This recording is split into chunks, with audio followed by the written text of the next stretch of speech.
Polisi telah menaikkan status penyelidikan menjadi penyidikan terhadap kasus kebakaran lapas kelas 1 Tangerang. Polisi akan memanggil 28 saksi kejadian insiden kebakaran dengan unsur pidana adanya kelalaian.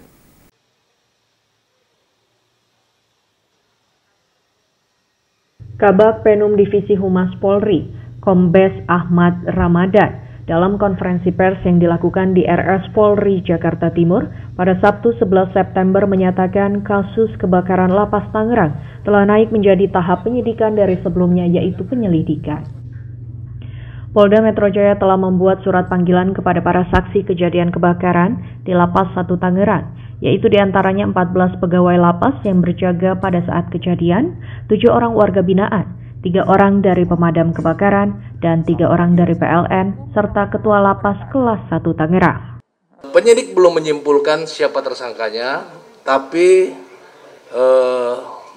penyidik sudah menyimpulkan bahwa ini kasus akan disidik ya.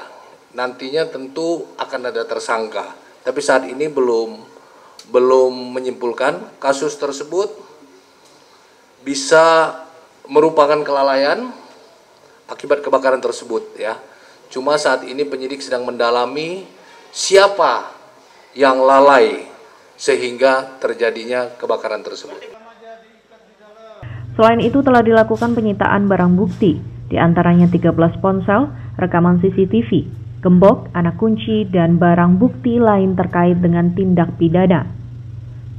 Polda Metro Jaya menjadwalkan untuk melakukan pemanggilan para saksi pada Senin 13 September 2021 mendatang.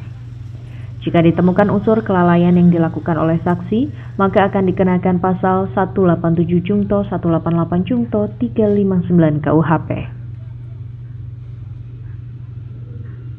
Dari Jakarta, Helmut Timothy, Dimas Krisna, Kantor Berita Antara, mewartakan.